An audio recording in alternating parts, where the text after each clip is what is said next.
Oke, assalamualaikum warahmatullahi wabarakatuh. Ketemu lagi dengan saya Andri Channel 3F Corocos bersama dengan teman saya biasa, The Bro. Kali ini saya akan membahas langsung ya, karena pertandingan baru barusannya. Ya, baru review selesai. langsung lah. Jadi kita greget kalau tidak langsung Aduh, review ya. Ya, Karena kan kita dua-duanya pendukung Persib bukan namanya. Betul. Jadi Persib Erik Irawan, Erik menang dukung Persib bukan nama kita banyak. Oke, dibahas lah. halo The Bro, soklah kita bahas pertandingan barusan Persib lawan Arema. Oke, Ya, silakan Bro. siap, Om. Aduh, ini sebetulnya harus bahas dari mana yang kayak agak lesu nih Om. Melihat hasil pertandingan tadi harusnya kayak ini tuh pertandingan sebetulnya kalau disebut big match Bisa sih ya kalau melihat dari histori gitu. Tapi kondisi sekarang tuh kan ya, tuh. Aremanya lagi di Beda, bawah nih beda, gitu, beda. lagi kurang bagus lah trennya. Tapi mungkin kalau Arema itu sebetulnya bukan dari rivalnya, bukan dari segi kualitas ya. Ya. Tapi saya rasa Arema itu rivalnya karena dia itu teman Persija dulu.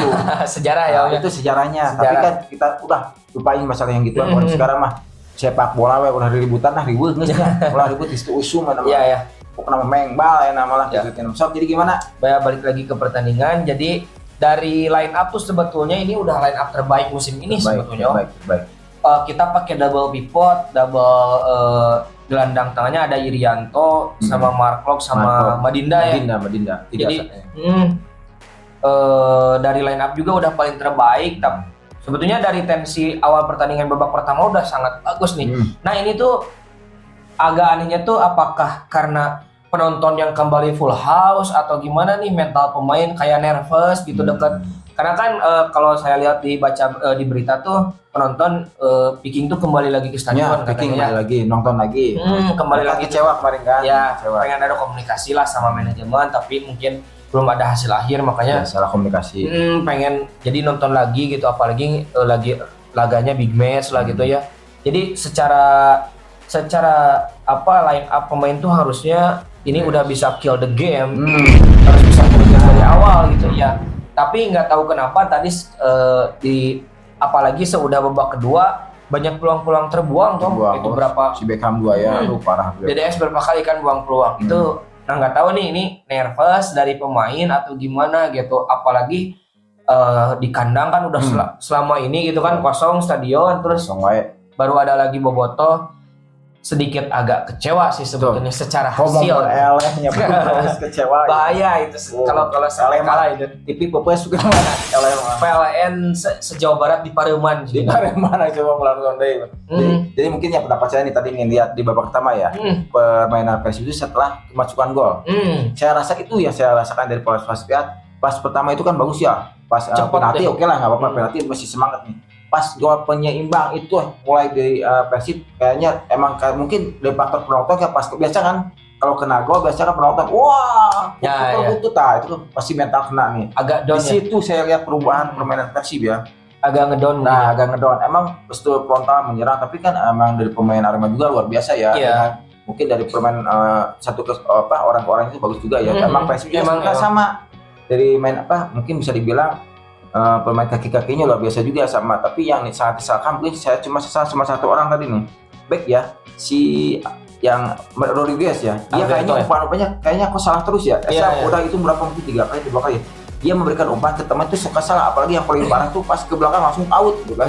Itu kan luar biasa, berarti ada sesuatu hal itu nervousnya luar biasa gitu kan. Terus Alberto juga Om, kalau kita lihat ya, kalau kita analisa Alberto itu sangat kesusahan kalau melawan tim yang pakai striker cepat. Ya, benar. Jadi Alberto sangat kerepotan kalau menghadapi striker cepat, beda dengan striker teknik yang punya teknik bagus, misalnya secara permainan dia pinter baca posisi itu. Tapi kalau main adu lari dia pasti kewalahan. Yang itu kan waktu tercipta gol pertama kan itu. Iya, kan diajak lari lah ya. Diajak lari, dia tidak mengejar, emang dia kan makanya gede gitu kan.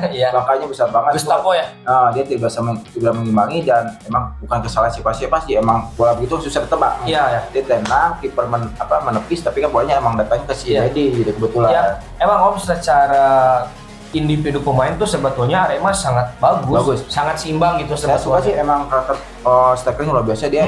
Sangat seimbang gitu secara materi pemain. Jadi saya juga sebetulnya udah agak memprediksi ini sebelum permainan tuh kayak loh ini bakal kerepotan juga kan di putaran pertama kan hasilnya sama juga ya 3-3 juga. 3-3. Jadi emang si Raja draw ini Arema tapi jadi sebetulnya ada yang unik sih kan kita juga tahu kalau Bojan Hodak itu kan sering mengandalkan serangan balik ya kalau skema permainannya. Nah Arema juga sama sebetulnya tadi kan golnya serangan balik gitu mereka kan kalau diserang bertahan semua ada di belakang nih tapi sampai kalau bola lapang tapi gitu. mereka emang karena kecepatan mereka di saat mereka menerima bola dia cepat ke depan.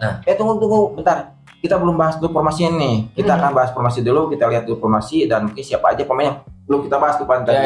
Jadi kita lihat dulu formasi dari Persib Bandung dan Arema. Let's check it out. Lihat dulu.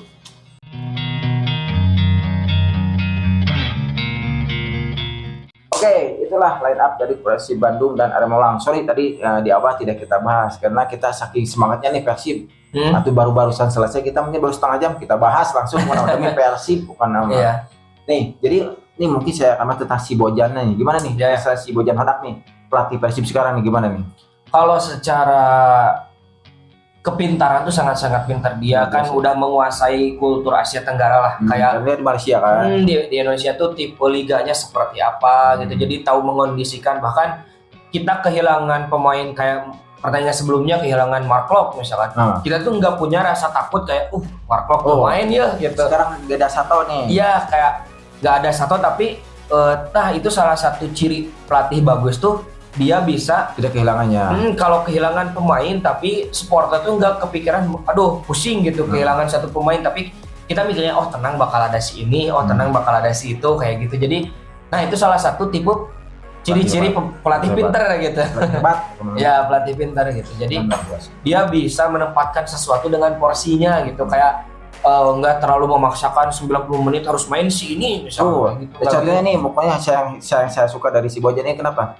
Dia selalu memberi kesempatan si Ahsan Makarim. Dia kan pemain hebat ya, meskipun kecil tapi dia cabai rawit nih. Iya, betul. Tapi saya yakin dia di masa depan akan menjadi pemain hebat ya, karena dia pergerakannya, larinya, umpannya juga ya, dan dia penetrasinya ke depan luar biasa. Saya rasa itu yang jadi pemain hebat.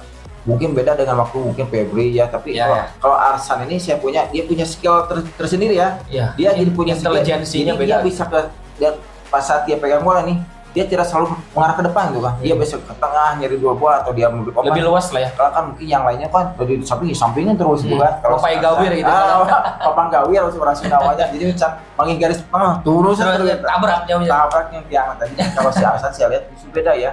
Pergerakannya luar biasa, dia bisa langsung lurus, bisa juga ke tengah juga. Jadi yang saya rasa itulah Bojan Hodak luar biasa memberi kesempatan pada yang muda ya. Nah, itu yang saya suka dengan Bojan. Banyak perubahan juga ya kayak Mark Klok.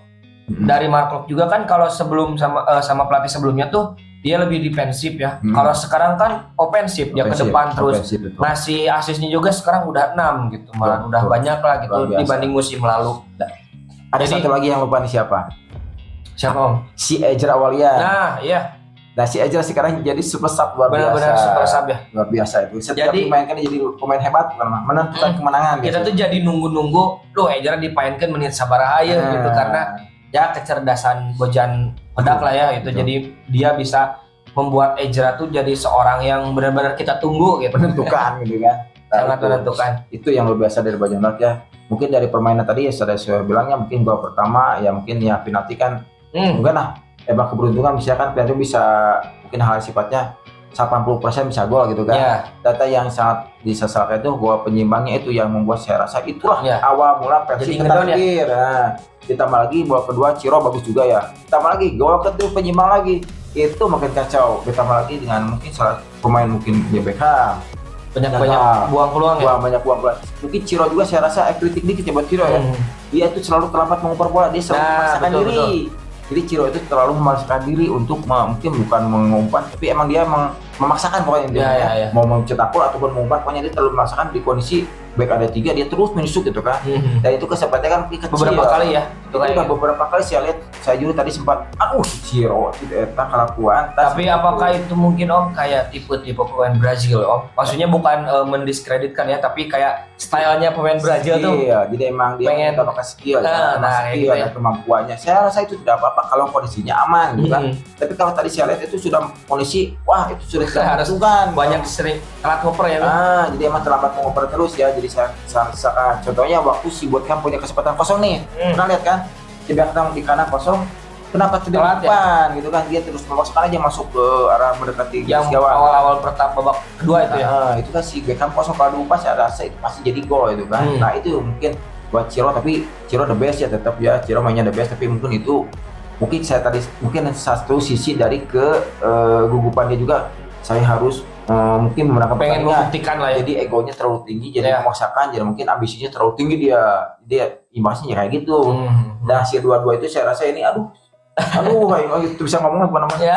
Karena nama kuruna teh menang ya harusnya menang lah, cuma di satu sisi kita juga paham lah mungkin grafik liga tuh bakal kayak gini ya, jadi ada banget ya, Purnamat mau menang terus ada imbangnya juga, tapi ya udahlah nggak apa-apa, mungkin bisa jadi evaluasi buat kedepannya gitu ya. Yang kita harapkan itu sih evaluasi buat seluruh tim, buat individu juga mungkin karena yang tadi Madinda juga sebetulnya tadi nggak terlalu muncul Om sebetulnya, agak off gitu ya, agak off dia. Kayaknya dia emang di pressing luar biasa sama Brom itu ya. Jadi Madinda kan emang nggak terlalu muncul ya tadi. Gelandang serang ya dia. Jadi emang dia waktu pegang bola kayaknya diserang terus nih di pressing terus. Jadi emang yang justru yang lolos kelihatannya cuma Beckham yang Klopp gitu kan. Jadi terkesan dia agak luasa. Karena kan mereka juga tahu mungkin Madinda bahaya, dia kan umpan-umpannya. Jadi emang Madinda yang diarahnya gitu kan. Edo juga tadi. Nah Edo nih satu lagi nih. Kurang. Edo satu lagi nih. Dia juga sama, dia emang mungkin kurang bagus lah. Tadinya kurang baik ya mainnya. Mungkin kita kehilangan sosok Sato sebenarnya ya. Jadi saya sangat merindukan sosok Sato yang bedagong, orang sudah namanya bedagong, pejuang dia namanya FDA Eketihan ngeder banget, emang militan banget ya. Dia militan, emang yang kita tunggu pemain seperti itu ya. Dia fight namanya. Tidak melihat kondisi bagaimana pemukul fight lah, boleh menang, pernah fight ya. Nah iya itu Edo gak tahu gugup atau gimana tadi agak, saya rasa dia gugup, pasti dia gugup karena kondisinya emang tadi ya faktor dari penyimbang itu yang merusak suasana Persib ya. Jadi Persib lagi bagus, penyimbang datang ya kondisinya berubah, langsung kelihatan banget loh. Jadi pas kebobolan langsung berubah gitu kan. Ini berarti faktornya.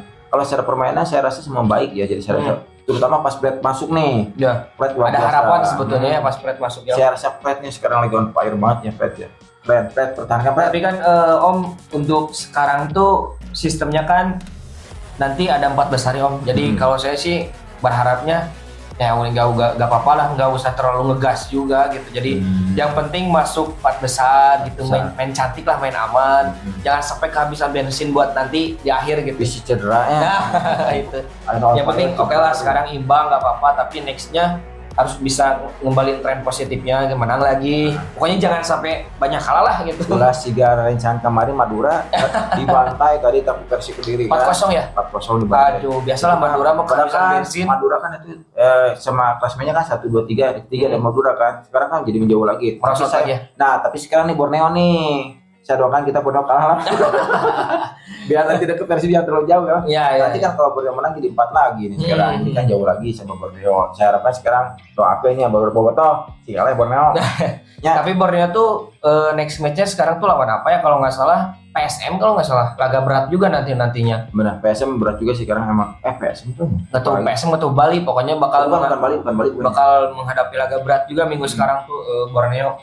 Nah itu doakan aja kita mungkin Persib pokoknya the best, yang terbaik, pernah menang terus minimal draw nya. Iya. Minimal draw lah. Pokoknya jangan sampai loss ke 4 besar lah gitu. Harus terus di situ gitu. Bukan nama ulah main cowboy, bukan iklan cowboy main kimos. Bukan nama iklan cowboy terus bukan namanya. Nah, oke lah.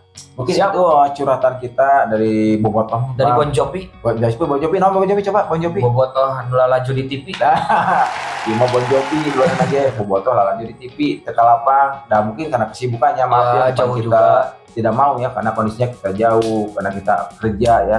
Kadang kan kerja juga kewajiban kita harus dikerjakan. Jangan sampai kita makan gaji apa namanya itu? Gaji buta ya. Terus digaji dunungan itu digawean dosa. Betul. Jadi kita mah itu intinya. Jadi tapi tetap kita mendukung Persib TV-nya. Oke. Oh, sebetulnya Om. Apa? Sebelum ditutup nih.